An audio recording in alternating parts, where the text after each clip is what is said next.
Welcome to next Tamil எல்லாத்துக்கும் வணக்கம் guys. நம்ம AK-64 படத்தை ஆதி ரவிச்சந்திரன் தான் டேரக்ட் பண்ணுறாரு அப்படின்றது அஃபிஷியலாக கன்ஃபார்ம் ஆயிடுச்சு.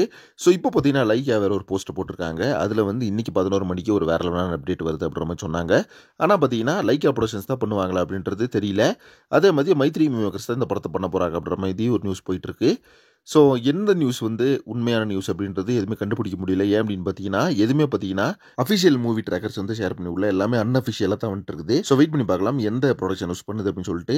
நம்மளை பொறுத்த வரைக்கும் வந்து லைக்கா பண்ணாலே நல்லா தான் இருக்கும். ஏன் அப்படின்னு பார்த்தீங்கன்னா லாஸ்ட்டாக வந்து விடாமுயற்சி அப்படின்னு ஒரு படத்தை கொடுத்தாங்க. ஸோ நம்ம ஏகேக்கு பார்த்தீங்கன்னா பெரிய அளவில் ஒரு பட்ஜெட் படமாக தான் அது வந்துருந்துச்சு. ஸோ எந்த அளவுக்கு ஒரு ப்ரொடக்ஷன் வேல்யூ வந்து இருக்கணுமோ படத்தில் அந்த அளவுக்கு பார்த்தீங்கன்னா ஒரு மிகப்பெரிய ப்ரொடக்ஷன் வேல்யூ வந்து கொடுத்துருந்தாங்க. அதே மாதிரி மைத்ரி மேக்கர்ஸும் நல்லா தான் கொடுத்துருந்தாங்க. பட் நம்ம லைக்கா பார்த்தீங்கன்னா இப்போ ஃபினான்ஷியல் கிரைசிஸில் இருக்கிறதுனால ஸோ லைக்காக்கு ஒரு படம் பண்ணால் நல்லா இருக்கும்ன்ற மாதிரி ஃபேன்ஸ் எல்லாம் எதிர்பார்த்துட்டு இருக்காங்க. அதே மாதிரி இந்த படத்தை வந்து ஆதி ரவிச்சந்திரன் தான் டேரக்ட் பண்ணுறாரு அப்படின்ற மாதிரி கன்ஃபார்ம் ஆயிடுச்சு. தென் வந்து அனிருத் தான் அந்த படத்துக்கு மியூசிக் பண்ணுறாரு அப்படின்ற மாதிரி ஒரு பக்கம் சொல்லப்படுது. இன்னொன்று கண்டிப்பாக வந்து சேம் காம்போ தான் குட் பேட் அக்லி படத்தில் எந்த காம்போ பண்ணியிருந்தாங்களோ அதே காம்போ தான் இந்த படத்தில் பண்ணுது அப்படின்னு சொல்லப்படுது. ஸோ என்ன பொறுத்தளவுக்கு பார்த்தீங்கன்னா மியூசிக் டேரக்டர் மட்டும் சேஞ்ச் பண்ணால் கொஞ்சம் நல்லா இருக்கும் அப்படின்ற மாதிரி எதிர்பார்க்குறேன். அனிருத் ஆதி இந்த காம்போ வந்து நல்லா இருக்கும்ன்ற மாதிரி தோணுது. பட் 100% ஷுவர் ஷாட்டா பார்த்தீங்கன்னா படத்தோட ஷூட்டிங் வந்து செப்டம்பரில் ஸ்டார்ட் ஆகிரும்ன்ற மாதிரி சொல்லியிருக்காங்க.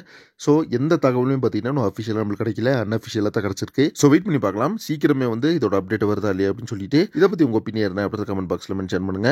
அண்ட் அதே மாதிரி லைக்கா ப்ரொடக்ஷன்ஸ் பார்த்தீங்கன்னா என்ன போஸ்ட் போடுறாங்க அப்படின்றது தெரியல. வெயிட் பண்ணி பார்க்கலாம். நெக்ஸ்ட் ஒரு இன்ட்ரெஸ்டிங் பண்ணுறேன். Thank you very much friends.